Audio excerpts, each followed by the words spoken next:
السلام علیکم ورحمۃ اللہ وبرکاتہ۔ ڈیئر اسٹوڈینٹس، کیسے ہیں آپ سب لوگ؟ اللہ تعالیٰ آپ کو اپنے حفظ و امان میں رکھے، دنیا اور آخرت کی تمام بھلائیاں عطا فرمائے۔ تو ہاں جی ڈیئر کلاس، آج ہمارا لیکچر حدیث نمبر 24 پر مشتمل ہے۔ عن عمر رضی اللہ تعالی عنہ، حضرت عمر رضی اللہ تعالی عنہ سے عن النبی صلی اللہ علیہ وسلم، نبی صلی اللہ علیہ وسلم سے روایت کرتے ہیں، قال فرمایا،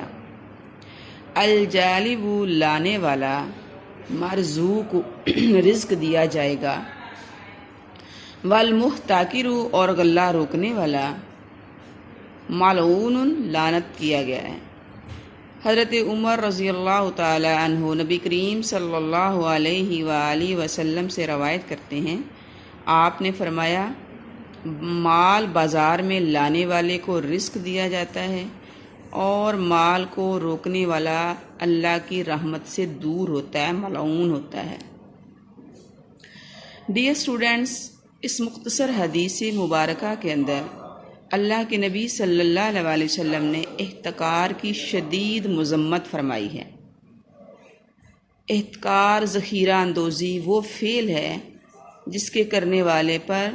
اللہ کے نبی صلی اللہ علیہ وسلم لعنت بھیج رہے ہیں، اس کو اللہ کی رحمت سے دور قرار دے رہے ہیں۔ اور بھی مختلف احادیث مبارکہ کے اندر آپ صلی اللہ علیہ وسلم نے ذخیرہ اندوزی کرنے والے، غلہ روکنے والے، مارکیٹ تک مال کو نہ لانے والے پر آپ صلی اللہ علیہ وسلم نے ناراضگی کا اظہار فرمایا ہے اور اس شخص کو گنہگار قرار دیا ہے۔ فرمایا، من احتکر الطعام 40 لیلۃ فقد کبر اللہ منہ، جس شخص نے کھانے کی کسی چیز کو 40 روز تک ذخیرہ کر کے رکھا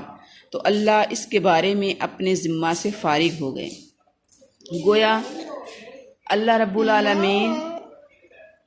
اپنے بندوں کی آفات، مصائب اور تکلیفوں اور دشمنوں سے جو حفاظت فرماتے ہیں،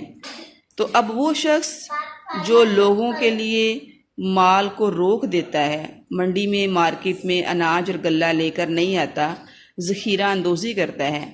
اس ہرس اور ہوس میں مبتلا ہو جاتا ہے کہ جب نرخ زیادہ ہوں گے، طلب بڑھے گی، رسد کو بند کر دیا گیا تو پھر زیادہ قیمت پر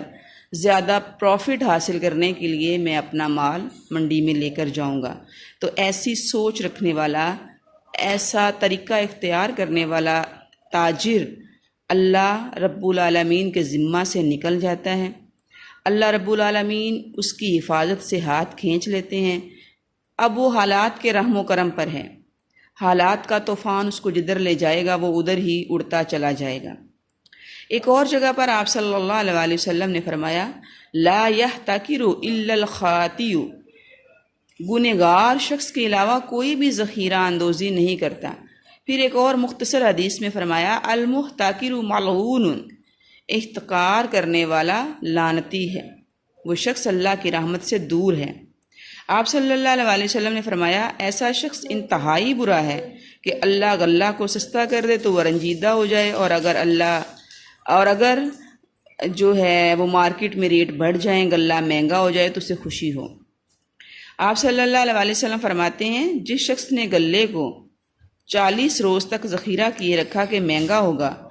تو بیچوں گا،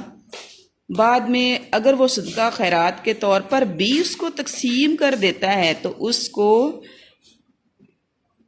صحیح ٹائم پر غلہ فروخت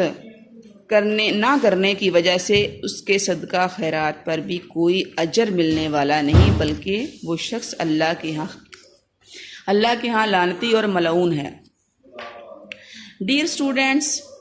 ذخیرہ اندوزی اور احتکار کے سوسائٹی پر بہت ہی برے اثرات مرتب ہوتے ہیں، لہٰذا اسلامی نظام معیشت کے اندر مسلمان تاجر کو اس بات سے روکا گیا ہے، منع کیا گیا ہے۔ اسلام جو مساوات کا، اخوت کا، ہمدردی کا، بھائی چارے کا درس دیتا ہے، احتکار کی وجہ سے انسان ان تمام اخلاقی اقدار سے محروم ہو جاتا ہے۔ احتکار کرنے والا شخص خود غرض اور بخیل ہوتا ہے،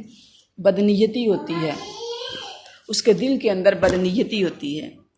اس کا دل انسانی ہمدردی سے خالی ہو جاتا ہے، دل کے اندر سختی آ جاتی ہے، وہ لوگوں کی تکلیف پریشانی کو محسوس نہیں کرتا، لوگوں کو بھوکے مرتے ہوئے بھی اس کے اندر ذرا برابر ترس پیدا نہیں ہوتا، وہ اللہ کی مخلوق کے لیے مسائل اور مشکلات پیدا کرتا ہے اور صرف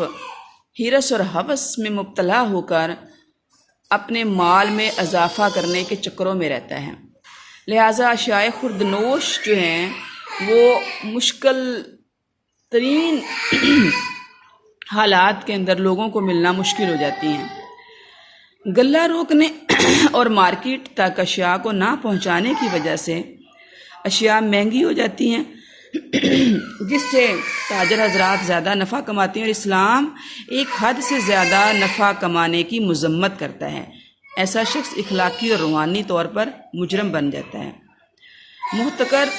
اللہ کی لعنت کا حقدار بنتا ہے، اور انسانوں کی نگاہ میں بھی وہ بدترین اور مجرم ہو جاتا ہے، اور یہ بہت بڑی بد نصیبی ہے۔ ڈیئر اسٹوڈینٹس، دور حاضر کے اندر اس حدیث مبارکہ کی اہمیت مسلمہ ہے۔ آج ہم دیکھتے ہیں کہ معاشی نظام اور مارکیٹنگ سسٹم کے اندر اس کے اثرات بہت اہمیت کے حامل ہیں۔ اس حدیث مبارکہ سے ہمیں پتہ چلتا ہے کہ اسلام محض عبادات کا نام نہیں ہے، اسلام محض نماز روزے کا نام نہیں ہے، اسلام کی تعلیمات کا دائرہ چند اخلاقی تعلیمات تک محدود نہیں ہے، بلکہ اس کا دائرہ انفرادی زندگی سے لے کر اجتماعی زندگی تک پھیلا ہوا ہے۔ معاشی نظام کی اصلاح میں اور عوام کو ضروریات زندگی بہم پہنچانے میں یہ حدیث بنیادی اہمیت رکھتی ہے۔ لہٰذا حکومت کو ایسی قانون سازی کرنی چاہیے، اس طرح کے رولز انٹروڈیوس کروانے چاہیے کہ اسلامی نظام معیشت کو اختیار کرتے ہوئے اشیاء خوردنوش کو عام منڈی تک پہنچایا جائے، رسد میں قلت پیدا نہ کی جائے، اور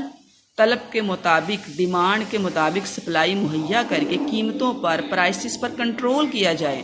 تاکہ عام ضروریات کی جو اشیاء ہیں وہ لوگوں کو آسانی سے اویلیبل ہوں، اور مہنگائی کے ذریعے لوگوں کے لیے مشکلات کو پیدا نہ کیا جائے۔ اللہ رب العالمین ہمیں صحیح معنوں میں دین اسلام پر عمل پیرا ہونے کی توفیق عطا فرمائے، اور اسلامی نظام معیشت کو اختیار کرتے ہوئے اپنے لیے اور معاشرے کے لیے آسانیاں پیدا کرنے کی توفیق عطا فرمائے۔ وما توفیقی الا باللہ، علیہ توکلت و الیہ انیب۔